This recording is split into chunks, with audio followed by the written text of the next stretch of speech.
more Black Clover stuff. So I'm going to be spending the next two videos for this series talking about the kind of the two that end up being like the leaders for the elves. So this one is going to be about Patolli, who's the one who's the leader of the Eye of the Midnight Sun, and kind of later on becomes like the leader of the elves once they're in like Elysia and such. And then I will be doing a video about Lich as well. But that'll be next week or the week after, depending on when these go up. So, Patolli, as I said, is the leader of the Eye of the Midnight Sun. He is an elf that was reincarnated within, or he shares the body with William Vongens, who is, of course, the captain of the Golden Dawn. And I'll be going through a lot of that in this.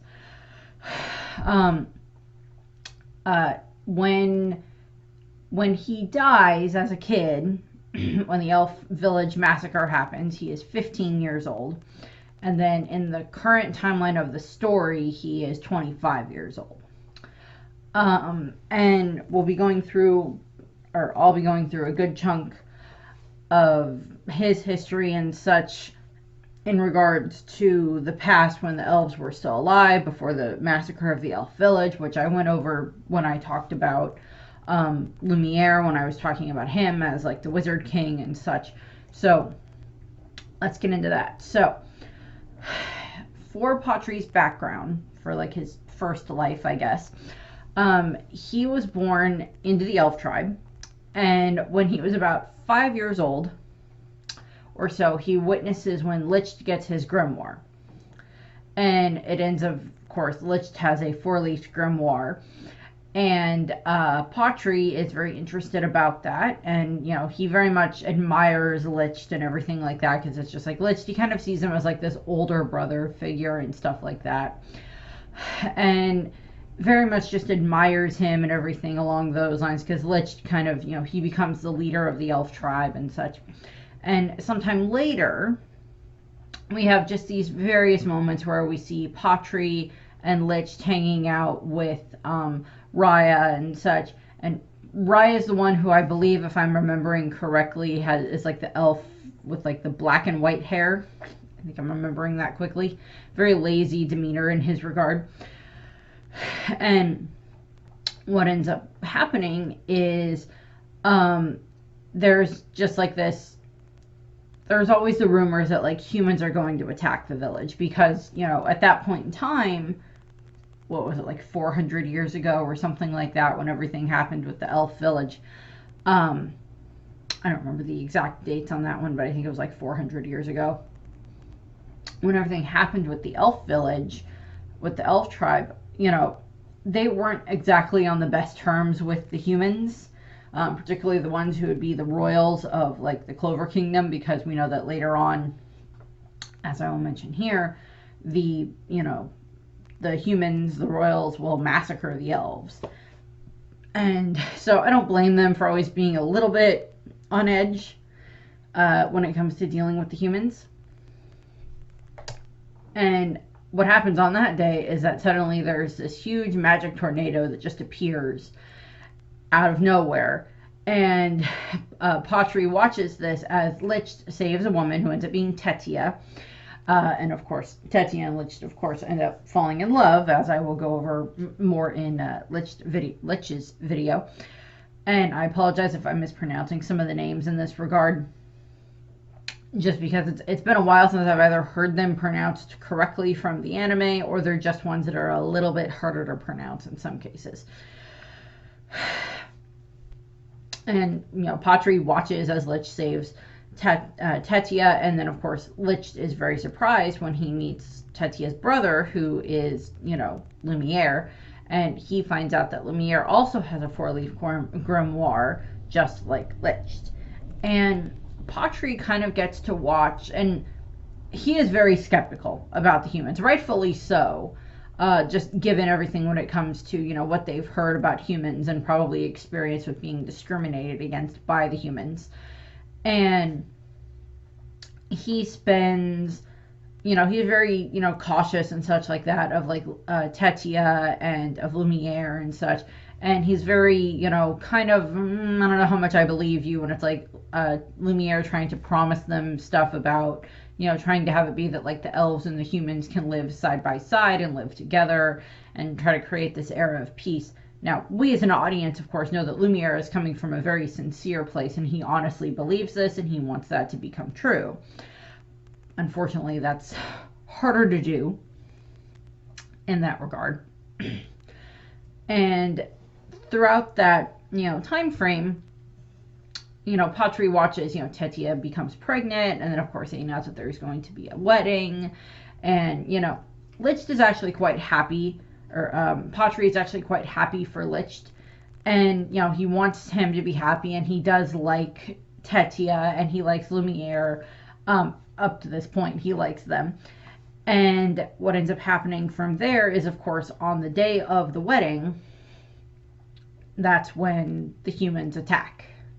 And they massacre the elves. And Patri watches as Licht is turned into this monster, turns himself into this, like, the monster, ogre, demon thing that is what Lumiere supposedly defeats, and where the legend of the Wizard King started. And Patri kind of, he's killed, but he kind of like ends up, seeing some of it happen. And then there's Zagreed, whatever, the devil, uses his reincarnation magic spell on the elves, so it will force them to reincarnate down the line. And that's where we jump into about 5 centuries later, so 500 years later. Patri wakes up one day and finds that he has been reincarnated inside the body of William Vengeance, a human who resembles Licht. And Patri, through this, through what ends up happening, he tries to use William's grimoire and he can't use it. And then he races to the grimoire tower where he receives his own 4-leaf clover. If I'm remembering correctly, I do not think William has a 4-leaf clover. I think he only has a 3-leaf clover. Because that would be like another thing that would like be able to compare him to, like, if one of the captains already had a 4-leaf grimoire. And so Patri gets his own grimoire, which is filled with, I believe he has a lot of light magic spells that he is able to use for light magic. And eventually, and what happens is he vows to revive all of the elves and destroy the humans, because he believes that Licht is the one that cast the spell of reincarnation on all of them to give them this chance to get their revenge against the humans, not realizing that it was the demon that did it, or the devil that did it, and not Licht. So Patri eventually, reveals himself to William and reveals that they share this body. And so we know that William has like the scar on his face from like the cursed scar or whatever that's on his face. And whenever Patri takes over the body, that is gone. And William's hair even changes to the point where it's like it's a very drastic thing. If you're, not, it's a very drastic image, which we see later on. But what ends up happening is, over the next about decade or so, Licht and William become friends, because William doesn't really have anyone else that is his friend. Even later on when he becomes friends with, Julius and with Yami and such, and even some of the other captains, William is still very closed off from them, even in his own way. And Patri is like the only one that he really feels like he has this connection to, which is why William goes along with Patri's plan. And Patri starts to find the different reincarnations of Raya and Veto and Fauna, and bring in their human bodies, and brings them in and establishes the Eye of the Midnight Sun, with the goal of going through and finding all of the different magic stones that are needed to finish the reincarnation ritual, to release all of the elf souls, so that way they're all able to actually fully reincarnate. within the various humans who they share souls with. We also see that during this time frame, as William, who is very powerful in his own right, makes his way up and eventually becomes the captain of the Golden Dawn, I believe that it is implied that Patolli is able to like tell him which of the other humans that would be applying, at the Magic Knight exam, trying to, become Magic Knights, that he would be able to be like, pick that one, pick that one, pick that one. In regards to like, because a bunch of the different magic, Golden Dawn members are reincarnated elves, or are elves who share the souls with some of them. Is one of them. Same thing with Fenrir's brother. Same thing with, there's a bunch of the other ones that are all, elves that have been reincarnated. And the Golden Dawn is filled with them. I mean, it's not the only one. There's other ones because, like, Gauche is in the Black Bowls, and there's, other ones within, like, the, Charlotte is, the captain of the Blue Rose Knights, and she's an elf, and there's, like, a few other ones here and there throughout the other Magic Knight squads that are elves that are reincarnated. But there's a much higher number of them within the Golden Dawn, I believe, than there are within any of the other ones. And what ends up happening is, of course, during this time frame, as he is, building up the Eye of the Midnight Sun, he brings in a bunch of other ones as well. He brings in Heath and Sally and the weird zombie guy and all of that stuff. Brings them in and starts having them work with him underneath the guise of the Eye of the Midnight Sun for whatever it is that he's, promising them. And, he sends them off after the magic stones and sends them off after, gathering up different types of magic and stuff like that. While this is going on, Patolli is also, and Patolli is doing all of this underneath the guise of being liched, because he looks so much like Lich to the other elves that Raya and Veto and Fauna believe that he is Liched reincarnated and not Patolli. Or at least for a while. I think eventually Raya figures it out. And what happens is, during this time frame, they're gathering up all of the different magical stones, and this is where they're interacting and having to fight against Asta, and, they attack the capital, and he has to get the pendant from, Fergolion, which has the magic stone in it, and that, of course, results in, him, takes Fergolion's right arm, unfortunately, and he ends up appearing before Julius and Asta and everything during one of these battles, doing a few other things. The first time really that we end up interacting with him is that when, I don't remember if it's during that battle, like the battle within the capital, where the zombie guy is able to like summon all of his different, controlled puppets and have them attack the capital, and when everything happens with Fergolion, I don't remember. And what happens is, later on there is a moment where they have to deal with like Sally, where like Asta is fighting Sally, and Sally ends up, getting hurt, and Lich shows up along with, or Patolli shows up along with Veto, and, saves her and heals her and everything like that, and takes her back to like their labs, because she's one of the ones that's responsible for making the different artificial bodies that eventually Veto reincarnates into again, and that Fauna reincarnates into again, and such, and making like the artificial body that would be, a liched actual artificial body for him to reincarnate into, as opposed to just Patolli. And so because Sally is so good at that stuff, she's the one that's kind of in charge of that stuff, and that's why they have to keep getting all of these different assets and everything. And so there's a bunch of stuff that happens there. Eventually there are these other moments where there is a moment where Yami fights against Patolli, and if I'm remembering correctly, this is after they save this is during the fight that happens when Asta and Gauche are trying to save Marie and the other orphans.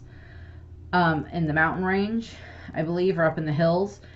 And Yami shows up there, and he ends up fighting against Patri during this time frame. And it's this very, it's this very intense fight. And of course, if I'm remembering correctly, that's when some of the other Magic Knight captains have to show up, when like Charlotte and Nozel and Jack have to show up, and like I think they end up having to help help Yami, because he doesn't get his butt whooped, but like Patri has light magic, which is kind of, the opposite of what Yami has with his dark magic. So it's like, they're not necessarily the best matchup in that regard. But it is, it's a very interesting fight that happens. And Patri also kind of like shows off his own skills here, because like at one point he's able to just like appear behind Yami and then attack Yami with as fast as Patri can be. And during this time frame, Patri decides to kind of like tell Yami a story while they're fighting, and he's like telling him the story of like this town of people who are loved by Mana, and describe the kind of power that they wield, which is of course kind of like this setup for like, this is what happened with the elves with the massacre, because of course, the humans at the time, 500 years ago, the royals at the time would have been like, okay, well, we're gonna destroy the village, and then what are we gonna do? It's like, okay, well, if we destroy the village and take all the elves' power, which I don't know if that ever ends up actually resulting in anything that's worth what they did. It's not, because there's no reason worth destroying an entire town in that regard, an entire village in that regard. But it's like, I don't remember if we ever get full-on confirmation that, yeah, because the royals attacked the village and killed the elves, they were able to get stronger. Because it's like, I don't remember if we ever get full-on confirmation of that one way or the other. Not sure.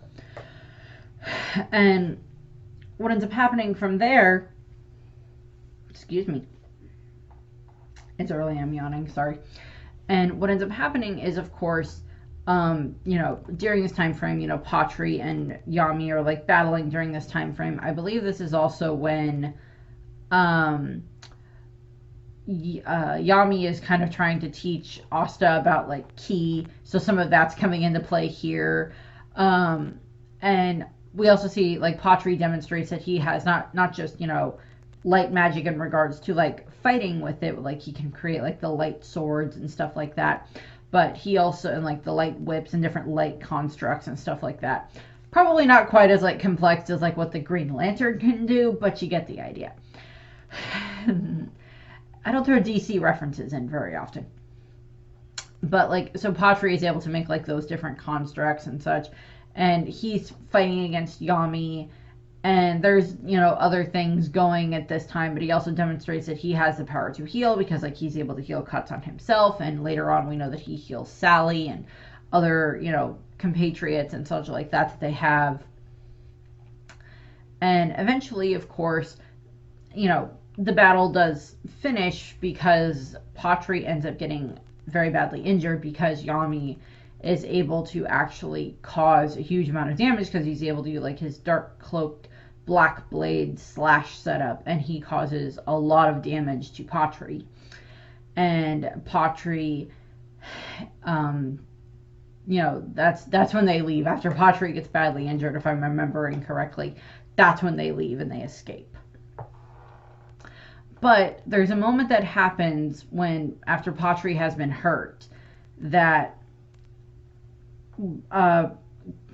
Gauche and Finral are there as well, and Finral like reflects a spell back at Patri, which forces him to take the full force of his own spell, which causes Patri to become injured. And someone points out the fact that it's like, I think it's Yami points out that the mirror magic is another counter to Patri's light magic, which is perfectly reasonable, because mirrors bounce back reflections and everything like that, so that's what they're for. And Patri admits to not wanting to hurt Gauche, and he promises that they'll understand later, which that's one of the hints that Gauche is going to be one of the reincarnated elves, because we know that later on Gauche and Marie are both elves that have been reincarnated. Don't remember what their names were, but they were elves that were reincarnated. And so, like, that's, like, one of those little hints that is, like, placed earlier on. And, I mean, like, at the time, it's like, that doesn't really mean very much. And then later on, when everything starts to happen with the elves, it's like, that's what he meant. So, what ends up happening is, you know, the rest of the third eye appeared, you know, Fauna and everything, and they grab Patolli and they get him out of there, and they take him back to their, back to or the Eye of the Midnight Sun appears, and they get Patolli and they take him back to their, hideaway and everything. There's also a few other battles that happen, like, within this time frame, stuff with, like, having to, other captains show up and they fight against the other ones that are there as they're getting as like the Eye of the Midnight Sun are getting Patolli out of there. And so eventually that kind of moves on. After Patolli and the others are able to escape, there's a bunch of other stuff that happens. Stuff happens with, like, Veto going to the Seabed Temple and different things along those lines. And there is a moment where there's kind of two things that happen, because Patolli is so injured, William is injured as well, and so he cannot go to, like, the Magic Knight meeting, the Magic Knight Captain's meeting. And so Raya, who can, do the shape-shifting type thing, goes in his place. And then later on we have a moment where Yami actually, like, confronts William and is like, hey, take off your helmet. And William does. He complies. He takes off his helmet. And, like, of course at that time, it's like, that's a way of, like, kind of for the reader to be like, oh, well, he doesn't look like Patolli, so never mind. It's a way of, like, it's the red herring lead of, like, trying to knock you off the scent of William and onto one of the other captains at the time. And that works. But then later on, there is the moment where there's finally a climax to a degree, the beginning of the actual battle with the Eye of the Midnight Sun, where, the certain magic knights that have been, selected to go on this mission, they all are heading off to go and attack the Eye of the Midnight Sun's flying base, which I love that it's a flying base. I love that. They head off to do that. And Julius is still in the city, and Julius gets asked to meet by William. And they meet, and then William and him are talking. And William has taken off his helmet. Like, they're kind of going over this, they're kind of, like, talking about their friendship. And, that, like, Julius has always been very nice to William and very supportive of him and everything like that, and how William appreciates that. But he's also like, I can't, as much as grateful to you as I am, I can't betray the one who's been my friend the longest. And then that's when, because, like, William has taken off his helmet, and that's where we watch as, his scars disappear, his, like, burn mark scar curse thing disappears, and his hair gets long, and he turns into Patolli. Still, at this point, he's still under the guise of the fact that his name is Liched, is what he keeps telling people, because he's pretending to be Liched and such, to, keep the other elves and such loyal to him. Raya, at this point in time, I think has figured it out. I think there's some others that have figured out that he's not really Liched. He's Patolli. And, Julius is rightfully so, very much just like, okay, I didn't see that coming. And that's where the two of them start to fight. Patolli is fully in control of William's body, and he's, William is just, like, letting him have the reins. And Patolli and Julius have, like, this amazing battle around the city, or not around the city, but, like, around the castle area or wherever it is that they are. And there's various points where, like, Patolli is trying to, figure out Julius's strategy, and Julius keeps like using his time magic to like stop the blades, stop the light blades and stuff like that. It's a really good fight. And eventually what ends up happening is and like they're kind of talking during this time frame because Julius can heal himself because he has time magic. He can like reverse time on the wound, which is a very good way of doing it.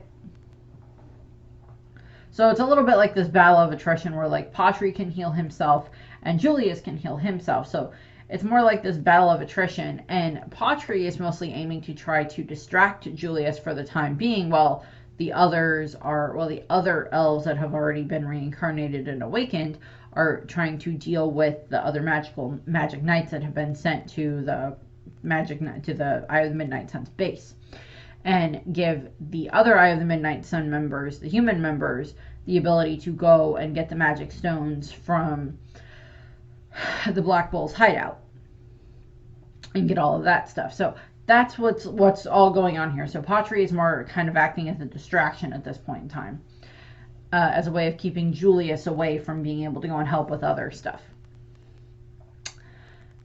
And there's also this stuff where like Patolli is like blaming Julius for stuff that happened 500 years ago, and he's like, we've come back to fully destroy the humans, and that is our intention, and I will lead the elves into this, better world after your kind massacred all of us 500 years ago, and we've been waiting, and blah, blah, blah, blah, blah. So it's like, it's monologuing to a degree, but it's also giving us explanation that we need in regards to like Patolli and stuff like that, and like giving Julius this explanation, but it's also Patolli is trying to buy time at this point in time. So it's like, that's the whole setup there. So it's like, it's monologuing with a purpose.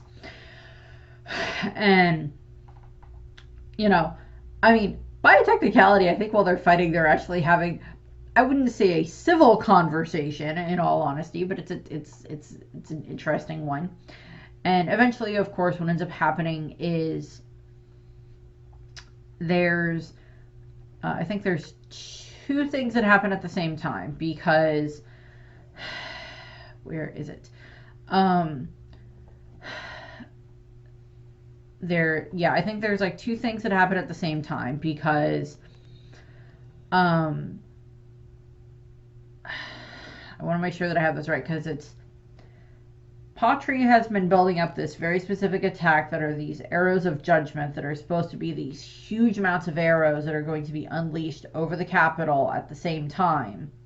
And they are basically designed to be like the way that the volley of arrows and magical arrows and such killed the elves 500 years ago. So it's Patolli's intention is to release this power, all of these arrows, and have them fired down at the city and massacre all of the humans that are in the city. And as like, a form of, retribution. And now, okay, I am going to say this. By technicality, I cannot necessarily blame Patolli for being angry at what happened 500 years ago. I would be exceedingly angry too, probably, if someone came along and massacred my entire village for no reason. It's like, we didn't attack you. We didn't do anything to you. Why did you do this to us? It's like, that's understandable. I don't blame him for being angry about that. But that does not give him the right to then want to go and destroy 500 years later said descendants of those people. It's like the descendants didn't do anything wrong. That's the blaming the children for the sins of the parent. Or in this case, the great-great-great-grandparent? Whatever. Which is a big topic that comes up a lot of the times when it comes to different things from like different cultures that don't like each other or have bad history and stuff like that. So there's problems there in our world as well. So Patolli releases this huge volley of arrows of judgment.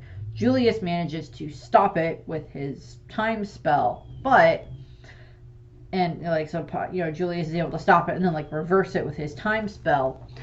But that takes so much energy from Julius that he's not able to defend himself, and that's when Patolli takes the opportunity to actually stab Julius and kind of kill him, because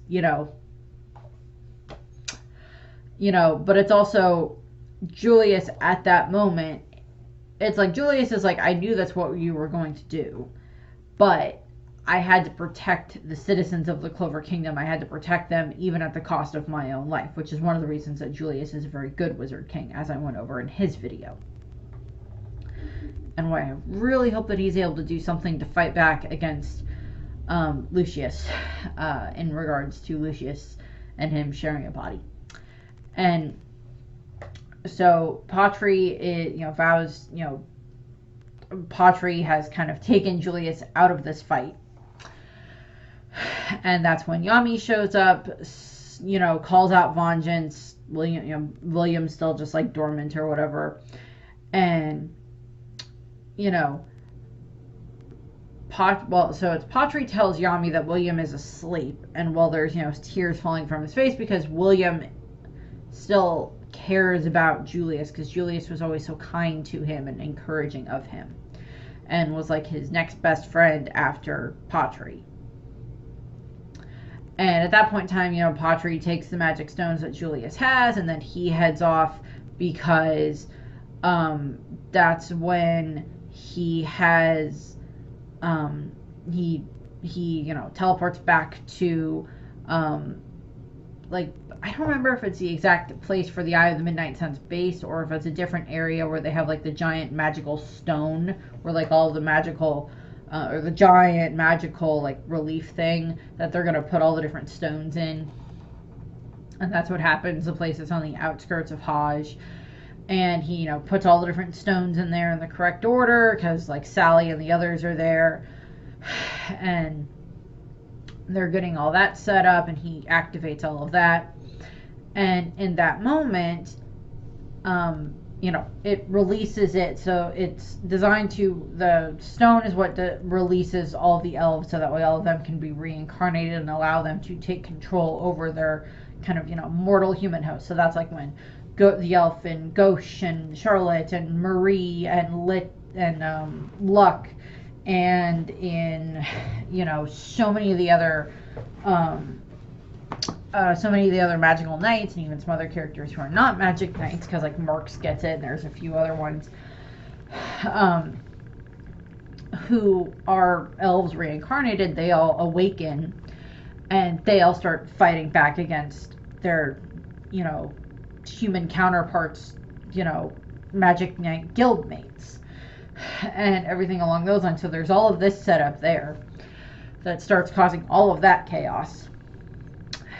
And that's when Patolli reveals to Volatus and Raids and Sally, who are the other humans that were part of the Eye of the Midnight Sun, reveals to them his true disdain for humans, no matter who they are. And he includes them because they betrayed their own kind for their own selfish desires. And he ends up then, attacking them. And, and he's like, yeah, no, you guys are actually sacrifices for me to use for my true comrades. So that's not good. And, that awakens all the other humans. And, it's time for their revenge. And then we have the moments where it's like, a few other things are happening, and then they're getting ready for the Apostles of Serapha gather. And it's all these different apostle ones are supposed to be like certain elves who have certain powers. Like I know that like the Gauche's elf reincarnation is one of them, and the guy who's the current captain of like the purple orcas is one of them, I think. And like they all have like this certain pattern that they stand in regards to like atop the dungeon where they've been staying, set up where it's been their base. And they're all getting this ready because they're going to use the setup to like unlock even more power within the elves. And I believe this is in the point where where Patri reveals that he is not liched, and that liched soul has been reincarnated inside one of the artificial bodies that they had created. And, you know, the, you know, a bunch of the different magical knights have either been wiped out, either just like defeated or killed. And then there's other stuff where it's like, you know, because Noelle is having to fight against stuff, and, you know, Magma and a bunch of other stuff are all fighting against, you know, different magical knights at this, or different elves reincarnated at this point in time. And, you know, so they're, you know, they're getting ready to, you know, all of the different elves that are part of this apostles setup are gathering their power, and they're going to open a gate to the underworld. I'm like, I don't know what that means. Yeah, let's open a gate to the underworld. That's a great idea. And yeah, that's wonderful. And of course, the audience is finding out at the same time that Patri is, that this is actually a whole big trick, because there's well, a bunch of this is happening, and well, all of this is happening.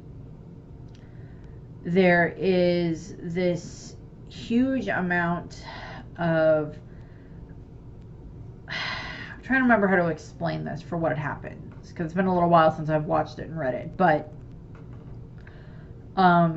this basically is all leading up to when Patri finds out that he has been basically being led astray and tricked this entire time, because as they're getting all of the stones ready, one of the other elves attacks them and then awakens and reveals that he's not actually an elf, that he's actually a demon, a devil, that he's been possessed by Zagreed, who is the same devil that caused all the problems 500 years ago.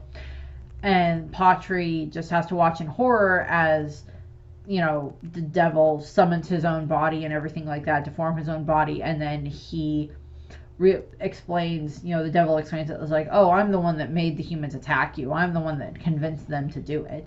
It wasn't their own fault. They just fell for what my plan was. And I was the one who did all of that, and I'm the one who actually used my magic to have all of you reincarnate 500 years later so I could use you to get my body back, and so I could get my powers and everything. And Patri is having a mental breakdown at this point in time. Saves Patri from being attacked at one point, and, you know, eventually what ends up happening is, of course, this is when, during this battle is when Zagreed, he basically skewers Patri with a bunch of the spikes that he's able to create. And as he's revealing all of this to Patri, his goal is to make Patri just fall into despair. And it works. And Patri just completely falls into despair. And he becomes a dark elf. And his grimoire shifts, and it turns black and becomes a 5-relief grimoire, which then Zagreed then takes. And in that regard, you know, Patri is shifted into this dark elf setup, and he kind of falls under Zagreed's control. And then we have this fight that happens where, Patri is fighting against Asta and with his new demon light magic. So it is still light magic, but I guess it has a power-up boost because of the demon setup in it. And they have this huge fight. And eventually what ends up happening is it's Nozel shows up in time to save the boys and reflect the attack off of him.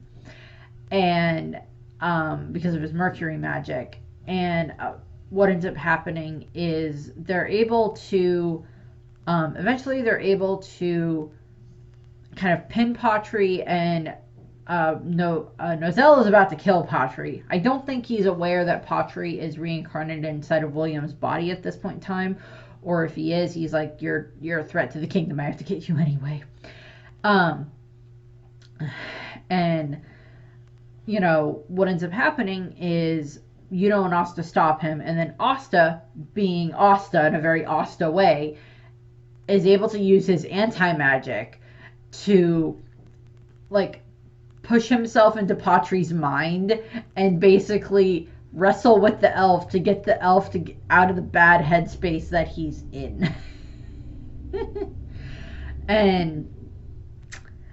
and so there's this whole bit that's happening there, and very much I don't blame Patri for being tortured because of everything that he just found out. It's I just found out that the people that I thought had massacred my tribe 500 years ago weren't the ones who were fully responsible for it, that they were tricked into doing it or convinced into doing it, and then I'm the one that's caused all of this problems. I'm the one that kept falling for this guy's tricks from having whispered in my ears or whatever, and I'm the one that caused all these problems, and I'm the one that has led to all of these issues happening right now, and so many people are injured or dead because of me. And I tried to do the same thing. I tried to massacre an entire kingdom just because of what happened. And so Patri is rightfully not in a good headspace at this point in time, but Asta is eventually able to talk him out of it. And it's also Patri is also feeling guilty over the fact that he made William, by technicality, kill Julius with the hands of his own friend. So it's use his own hands to kill his friend. So it's just yeah, that's not good. And Patri is still refusing to forgive the humans for what happened to his people, but there's enough connection here that Patri is reminded of Lumiere through Asta, and that helps him pull through the darkness that's in his heart, and he's able to come out of the dark elf power and back into his full light power and no longer be a dark elf. And he asks Asta and Yuno to help him defeat Zagreed, and of course they agree.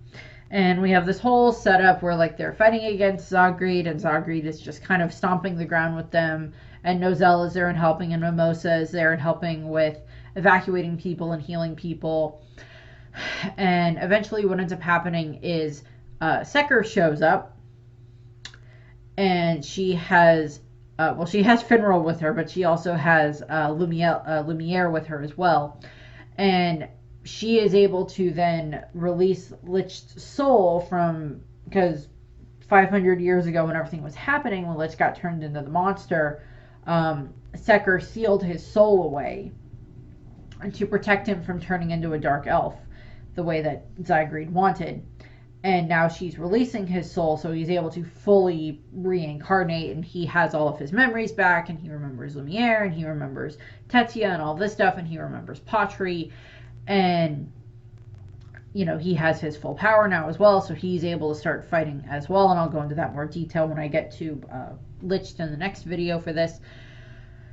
And then we have these moments where Patri and Lich and Lumiere are all fighting together to try to defeat Zygreed, and eventually so Patri he's trying to at least somewhat atone for what he did, and so he's watching as Asta and Yuno are able to demonstrate their spells and their power that they've grown and everything like that, and he's kind of impressed with that. And then of course they do manage to cause a lot of damage to Zygreed, but eventually he just reincarnates again in that regard, and eventually Yami showing up and Charlotte showing up and a whole bunch of other stuff happens there that they are eventually able to defeat Zygreed. And once he's dead, they manage to close the Shadow Palace and close everything else that's going on with the underworld setup. And Patri then kind of has to start kind of paying for his mistakes, because the other elves who are reincarnated are now finally given the chance to actually fully move on and go and rest in the afterlife. And Patolli is one of the ones who is like being, sent up to be reincarnated, or sent, up to rest. He's, making his way up, and like he says goodbye to William and everything like that. And because he's able to like use their power to like finally release the elves. I think him and William combine. No, it's Lich and William combine their power to release the elves. And there's also like a few other bits that happen here, but what happens is, Patolli is kind of he's kind of sad because he's more realizing the blame for what he did to like the other humans, like Sally and stuff, who he had made as part of the Eye of the Midnight Sun. And then the ones who have like the artificial bodies, like Veto and Fauna and Raya and such, who have the artificial bodies, they are able to stay. And it's like they're kind of going to like somewhat repent for their sins. And the I think it's Raids refuses to let Patolli disappear without atoning, and he uses his magic to revive the elf, and it's inside of Lich's now abandoned artificial body. So Patolli is now like alive again in the artificial body. And so now him, Raya, Veto, and Faunus are able to, that they're able to actually, they're sad that they can't move on with Lich and the others, but it's like, yeah, we did a lot of messed up stuff, and we should probably try to find a way to atone for it, other than, helping defeat the devil, just because we're kind of the ones that caused the devil to show up in the first place. So, yeah, there's that.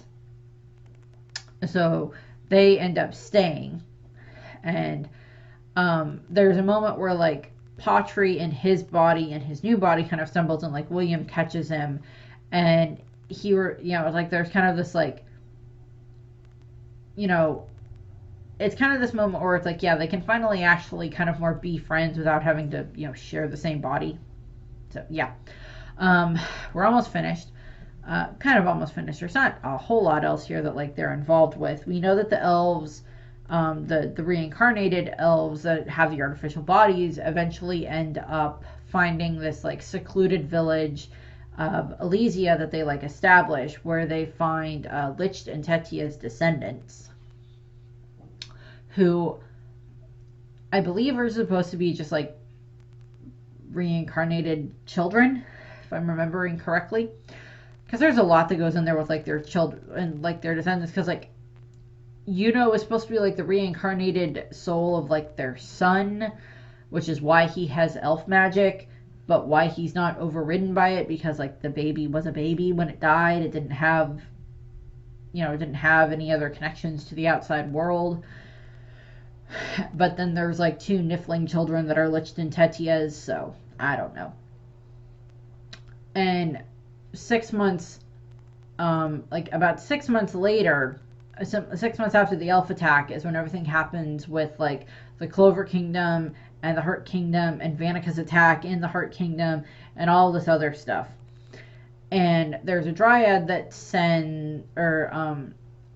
Noelle and a bunch of her group that are part of the Magic Knights end up getting like sent to Elysia's area, and this is about where the anime has left off at this point in time, because the anime has not picked back up yet, although I think it's supposed to come back soon. Whatever qualifies as soon. And what ends up happening is, Noelle and the others are found by, Patolli and Veto and such, and they're taken back to like the elf village where they're like being healed up, taken back to Elysia where they're being healed up. And when they wake up, Noelle like grabs Patolli and is like, you have to train us. You have to help us get stronger. You have to teach us about this ultimate magic, so that way we can use it to defeat the Spade Kingdom and the, you know, Dark Triad, and save Yami and William and save everybody else who's been captured and save, you know, our kingdom and everything like that. You have to help us. And Patri's like, I can, but it's gonna be hard. And they're like, we don't care, just teach us. Because they need to stop like the ritual where they're using William and Yami as like the sacrifices for the ritual, which is I think because Patri I think is told that William is one of the ones that they've captured, and of course he still cares about William. And 3 days after that, when everything is going down with the actual, you know, ritual and everything like that, in the Spade Kingdom's capital, Patri and the others have traveled there to start helping to fight against the devils. And those are the devil powers, and so they're working on that. And at one point in time, Patri is the one that actually like saves William. So there's like that little fun connection there that, you know, gets them all, you know, connected back together. And there's not too much else here because like there's just other stuff where it's like Patri and the others are kind of there as like these different fights are happening and trying to save William and Yami and everything, and trying to protect all of them, and, you know, trying to protect the citizens and everything along those lines, so that way they are able to, you know, stop the ritual and all of this. And really the last thing that happens that involves Patri, the last time I think that we see Patri is when is during the time frame like the after Asta has like defeated Lucifero, so like they've won, but like Yami and Notch and such are dying, so they need someone to save them. And thankfully, you know, Mimosa is able to show up and use her ultimate magic, the Flower Princess Utopia, in order to heal Yami and Nox. So that's about the last time that we see Patri. So I'm assuming it's just like after all this is done, they just head back to the village and go back to normal. I would like to see them show up during like this Judgment Day crap that's going on, because they haven't yet. That would be nice. I don't think they've shown up during it. I don't remember them showing up during all the Judgment Day stuff that's going on right now in the story, but you think it would be something where they would want to show up and help. You would think. So we'll see what happens there. There's not too much here about for Lich Magic. His power is that he has light magic, so he's able to do lots of different light-based spells. You know, he can like teleport at various points in time. He can use sword judgment magic. He can use so many other different types of just light construct magics that he's able to use. What else? He has reincarnation magic, different things like that. He has just a bunch of different other types of things. He has like, for like his abilities, he has, you know, immense speed and enhanced endurance and immense magical power and everything. When he's in the dark elf form, I think there's like a boost that comes with it, or some things that like adjust the power, so it's like dark light magic instead. His equipment that he has is not much. It's just his grimoire. That's it. His 4-leaf grimoire that he is able to use, and that it's corrupted and turned into the 5-leaf grimoire by Zagreed. And then I don't think it gets turned back, but he's still able to like use the spell. So it's like there's not much else there for Patri in regards to like what he's capable of in the story. And like for the first part of the story, he is kind of the main villain, because he's the one that's responsible for like the reason the Eye of the Midnight Sun keep attacking the different villages and keep causing all these problems. So like for a good chunk of the first part of the story, he's kind of the main villain for like pulling the strings behind everything. So I think they did a pretty good job of like turning him into that and like using him as this like villain that is able to be a threat in this regard. So I do like how they did that, how the author did that. So that's what I have here. I thank you for watching. I hope you enjoyed the video, and I hope you have a nice rest of your day. Bye!